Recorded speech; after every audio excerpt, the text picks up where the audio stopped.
All right, welcome everyone. Sincere apologies for being a little bit late.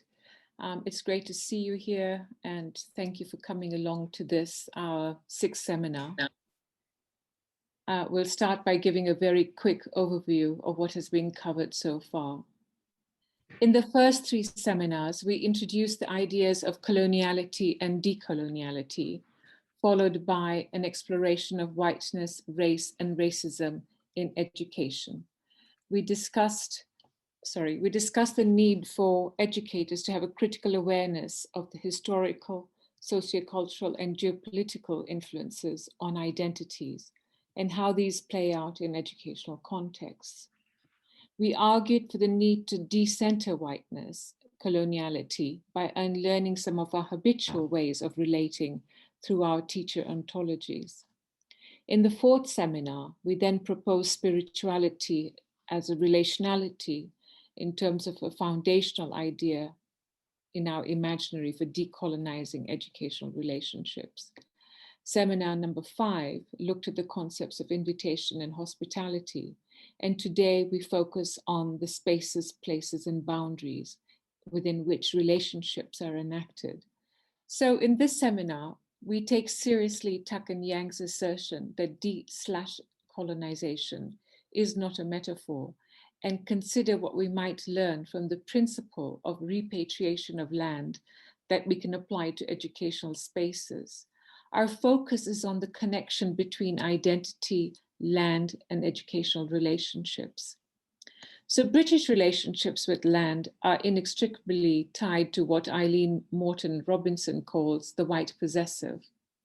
The colonial desire to possess land in order to dominate and control is mirrored in education, where practices such as shown in the picture here reinforce and reproduce what we describe as colonial relations of power.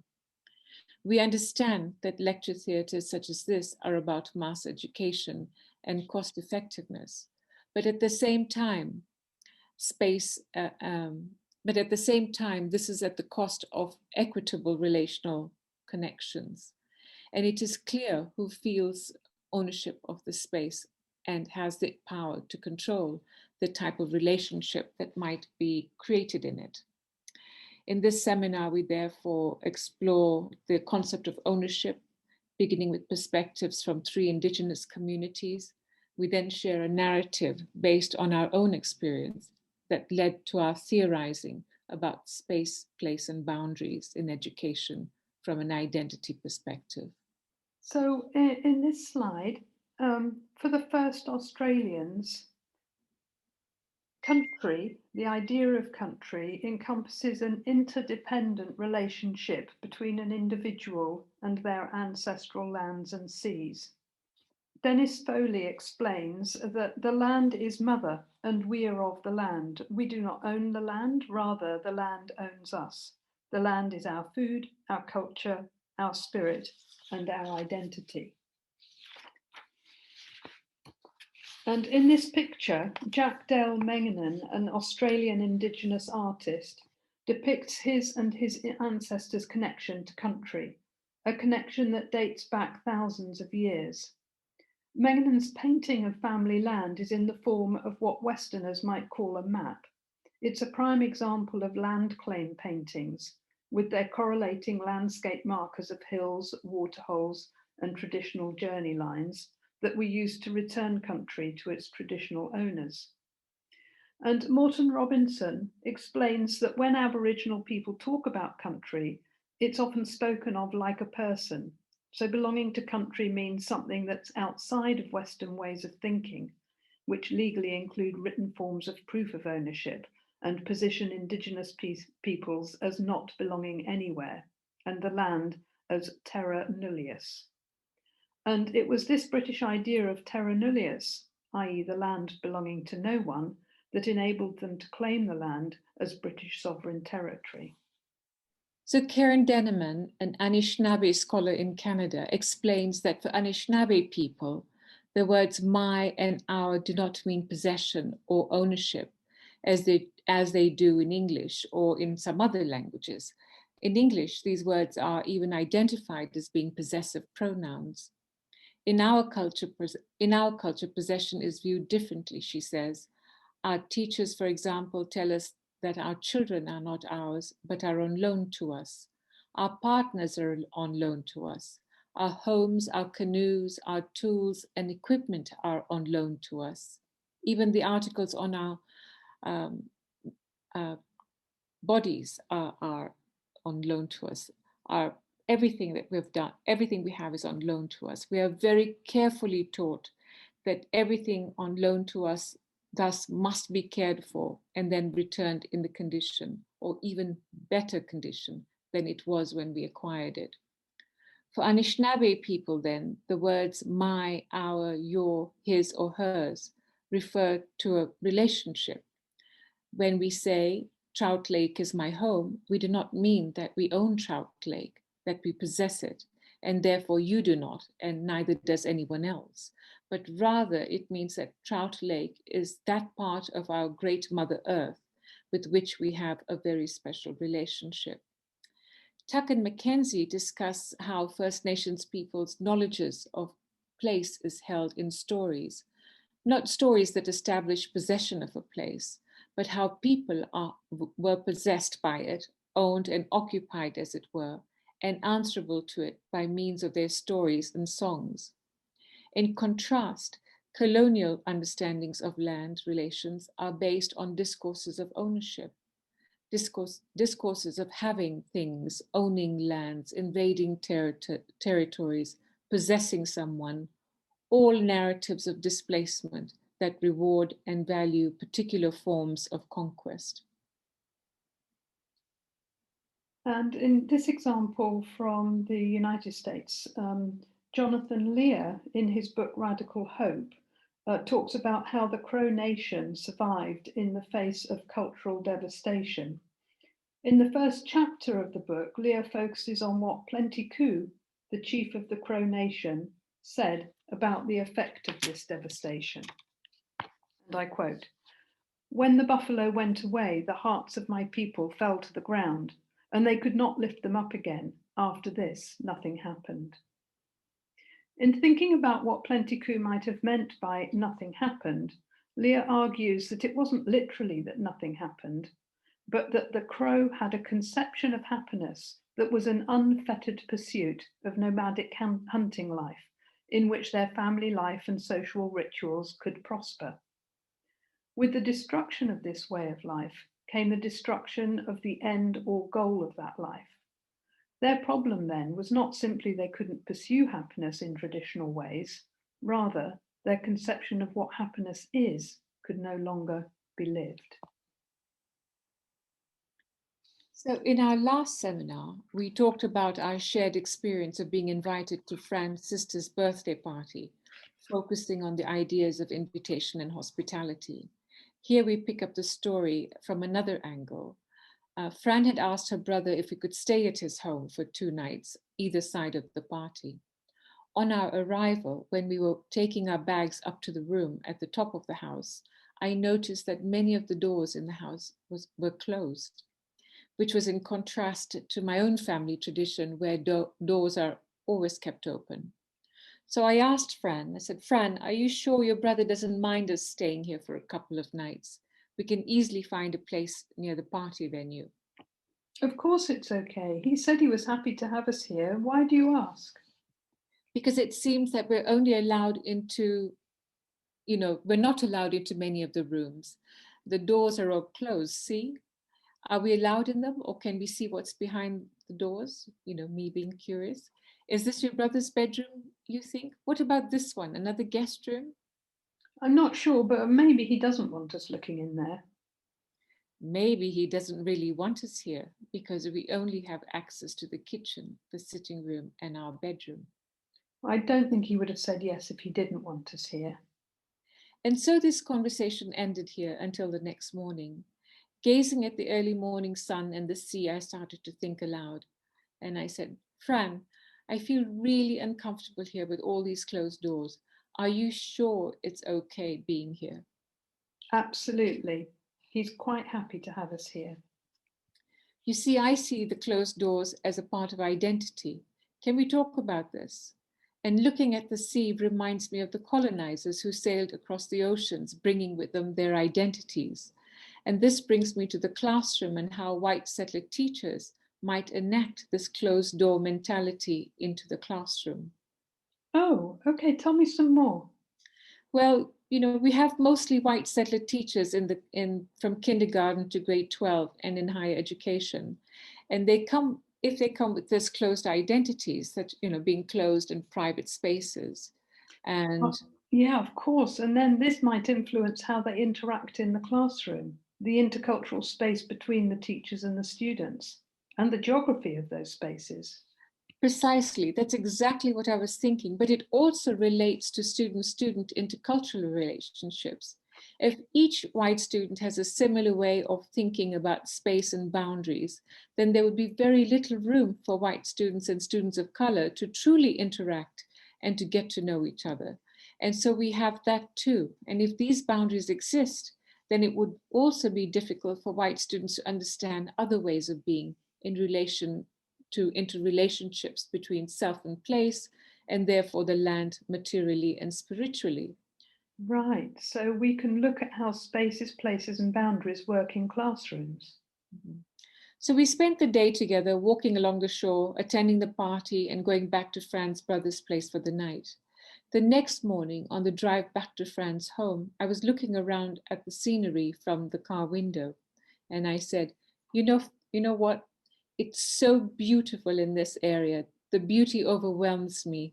But all these houses, look at the houses when you can, Fran. There they are with white picket fences and gates, and some houses have hedges so high that you cannot even see the house. I guess it's for privacy, but this reminds me of your brother's place. How do you mean? Well, they're shutting people out. Okay, so it could be for safety as well, but it clearly says to me it's their land, their space, their place, their boundaries. You know, we have a saying in English, a man's home is his castle. Interesting that. Let's discuss it some more once we've had something to eat. So it was the differences in our ways of being that created this opening of a space to theorize about relations to land. Something familiar was made strange as we saw it through each other's lenses. The closed doors, fences, and hedges that struck me were evidence of a mindset that land is private property, that the spaces in which the English feel at home are for exclusive use and clearly demarcated with material as well as symbolic boundaries, and the boundaries are tightly controlled to maintain the places and spaces as white possession, the corollary of which is dispossession of the other. We theorized that what we had experienced in Fran's brother's home was symptomatic of a cultural way of being and identity expressed as a possessive orientation to land and social relations that could help to explain the coloniality of educational relations. Spatially and socioculturally, the spaces and places of education have been imagined as white possessions, their boundaries specifically designed to create spaces for white settlers and whiteness to flourish, while oppressing, subjugating, and stifling anyone or anything other. So we decided to research the saying, an Englishman's home is his castle. And the rest of the saying is, and each man's home is his safest refuge. And it's thought by some to have its origins in a legal principle established in 1604, that no one may enter a person's home without permission. This established a legal right of ownership with the purposes of freedom from harm, but not freedom from the laws of the land. And we argue that this way of thinking, property, ownership, home as refuge, and individualism, became part of an English onto-epistemology that affected how land was thought about during the imperial expansion in the world in the 18th and 19th centuries. England or Britain is the home, refuge centre, and other places and people encountered were posing a threat or perceived to pose a threat to this centre. And the response to this threat was to take possession and to domesticate those other peoples and places in order to recreate the centre or home in that other location. And this is a phrase that continues to be used today. And if we deconstruct it, the metaphor invites us to consider the castle as a structure that has a center or an inside, which we could say is us, with an impregnable boundary that provides protection from those who are on the periphery or outside, which we could say is them, and are seen to be a threat to the integrity of the center. Colonialism is inextricably tied to this spatial as well as social relation. It rests on the appropriation of land, on the staking claims, on drawing boundaries, of establishing a possessive ownership. Territories were renamed to reflect the language and culture of the colonizers, and a vocabulary of belonging, inside, outside, included, excluded, citizen, immigrant, us and them developed. And we see this way of thinking in education, in the curriculum and its division into bounded subjects and disciplines, in its policies on inclusion and exclusion, in its securitization of space and the duty to promote British fundamental values and prevent radicalization. And of course, recently, the securitization of space due to fear has been heightened by COVID. And as students are returning to classrooms, they're confined to their place and cannot move freely about the room. They have become defensive about their space, about keeping it sanitized, and are fearful of taking COVID back into their homes. Fatima? Yep. So we then put our ideas in conversation with other scholarship on ownership, property, and possession, such as Ladson Billings' discussion of critical race theory as a methodology that reveals the connection between the legal structures of liberalism in the United States that tie property ownership to citizenship, and Morton Robinson's book, The White Possessive, who argues that protection from the intervention of others has its roots in Christianity through the concept of divine right to sovereignty, which validated the British colonizers' right to claim ownership of the land and to imagine Australia as a white possession.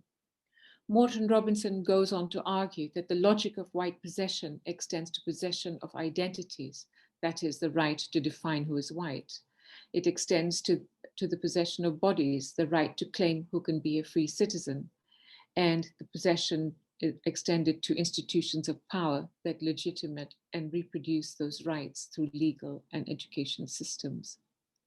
The same logic, through its construction of spaces for exclusive use, creates a fear of any encroachment by another, because when boundaries are seen as fixed, stable, impermeable, any attempt to move into those spaces by the other is likely to be understood as a move to take over, a replacement of one with the other. So we're arguing, therefore, that coloniality is materially embedded in the land when spaces and places are planned. From the macro, such as the partition of Africa into European colonies that you can see on the right, to the meso, citizen towns, and to the micro scale, institutions of power, including, of course, education. And for example, on the left side of the slide here, it shows a village in England. And we can see how coloniality has constructed the spaces in this place.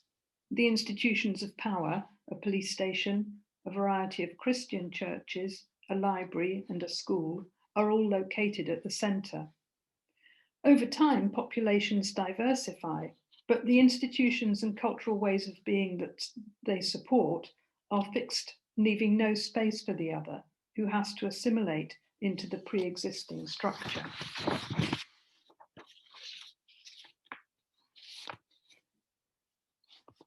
Our point is that how spaces and places are planned and the boundaries that are drawn, whether real or imaginary, are all forms of apartheid, creating places of exclusion on the basis of race, class, ethnicity, religion, and so on, resulting in spatial hierarchies that reinforce and reproduce socio-cultural hierarchies. Central to our thesis, therefore, is that the spaces and places of education are set up as white possessions, both structurally and in the West, in the form of the teaching profession, which is predominantly white.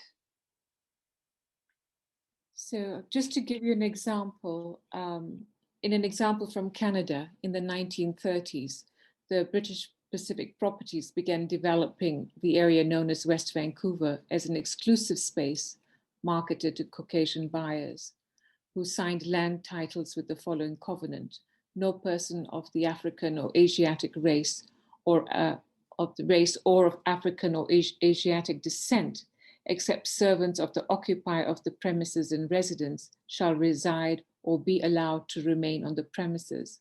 And it actually required a change in the law in 1978 to make such discrimination illegal. But by then the space as a white area had been established, and it has recently been revealed the racist language still remains in many of the title deeds of the properties in this area. So I'll move on to a space as a container. In these slides, we are combining a geographical spatial lens with Buber's I, it, and I, thou that we had discussed in the previous seminar to look at two alternative ways of configuring space. In this, we draw on the work of Jeff Malpas, who argues that any discussion of space and place involves the concept of boundedness, openness, and emergence. So here we show how space, place, and boundaries are constructed from a colonial, object-focused ontology and epistemology. From this perspective, the box is an object which provides a boundary to contain a space in which cherries have been placed. The space is a container for the cherries bounded by the box. When the focus is on the box as a boundary to contain the cherries, then this boundedness limits extendedness, in that there is a finite space for the cherries, and one can think the cherries away to be left just with the space as a container. So if we apply this way of thinking to learning spaces, we can imagine the classroom as a box or container for students and teachers. Each class or box is separated from others by 4 walls and a door. The space for learning is therefore bounded and closed. It is a container waiting to be filled. In addition, the material resources, such as the arrangement of desks, the whiteboard, and so on, are organized to produce hierarchical relations between teacher and students, based on the controlling ideas of order, discipline, and competition. And as McGregor points out, classrooms have been constructed in this way and substantially reproduced without question over the last 2 centuries. So places and spaces of learning that are thought of in this way are often thought of as spatial and temporal islands, as neutral, and spaces of enclosure where it's possible to separate the educational institution and what goes on inside it from the wider plural communities and their ways of being and knowing. So here we show how space, place, and boundaries are constructed from a decolonial relational ontology and epistemology. From this perspective, the focus is on the space rather than the box. One can think of space as just that open expanse extending within and beyond the box that is partially occupied by the cherries. One can think away the box to be left just with space as that which is contained. So the cherries themselves being modes of that space as modes of the extension. The key message Malpas is making is that space needs to be seen in relation to boundedness and openness, a kind of bounded openness. Furthermore, Malpas connects these to the concept of emergence, a coming forth that might itself be thought of as a form of movement towards, into, or out of, or a coming into being in that particular space. Within the idea of bounded openness, it is an openness that allows for something to appear within it. And as such, it allows for the thing that appears to emerge in an open rather than a predetermined or bounded way.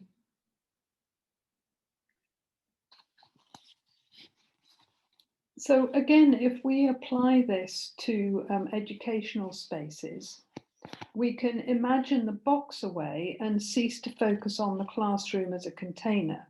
And then it's possible to think of it as a mode of space that is partially contained. Even though the teachers and students are physically in the classroom space, their identities are modes of extension of the space that extends to the wider communities that they're connected to. The ways of being and knowing of their communities will come into the classroom with them and so extend into that space. The space for learning that is created will therefore be dependent on the identities of those in relation and to the extent to which they are wholly invited into that space.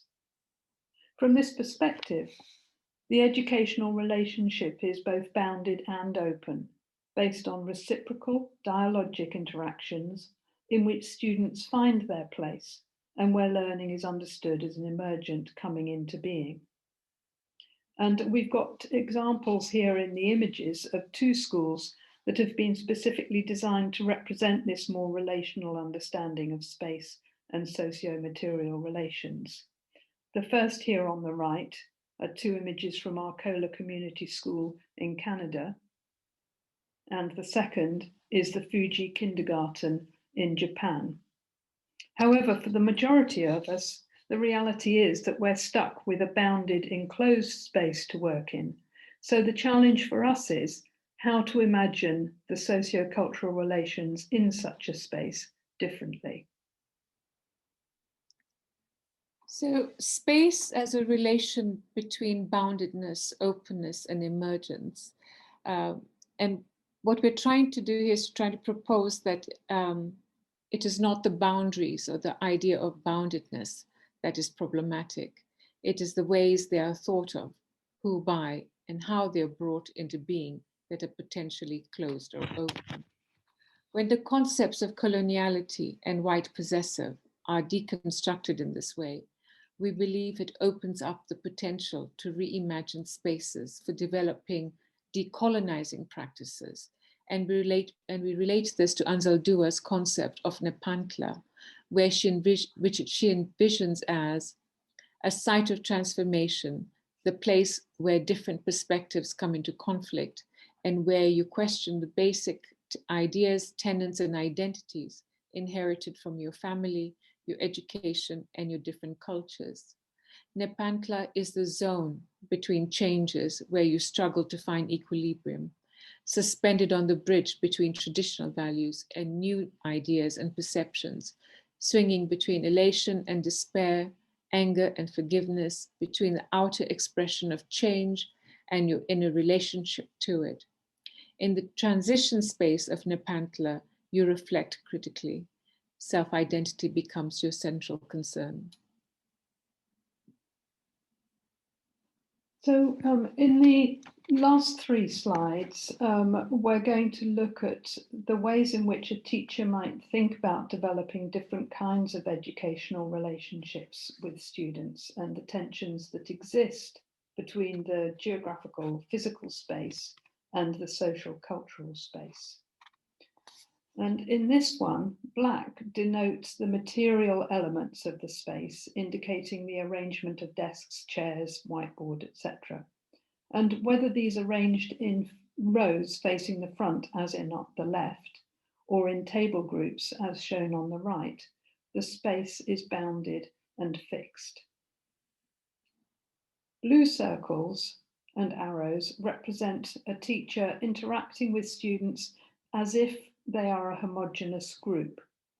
So this is a bounded approach, and it's a classic colonizing doing to or I-it orientation. The power is enacted by the teacher to construct identities in an impersonal way. The curriculum is bounded and delivered without any form of differentiation and takes the form of what Freire calls banking education. Everything is contained with an emphasis on personal space and personal possession. Extending this to the school as a whole, we may be familiar with teachers who are very territorial over spaces, even to their cup in the staff room, their resources for their subject, and so on. The red circles and arrows represent a teacher interacting with students as individuals, Here, the teacher is working in a more thoughtful way to ensure that everyone can be successful. However, she continues to be the one who holds the power and uses this knowledge to identify misconceptions or gaps in order to address these and create knowledge in the way the teacher understands it and the curriculum demands. So a process of acculturation and assimilation.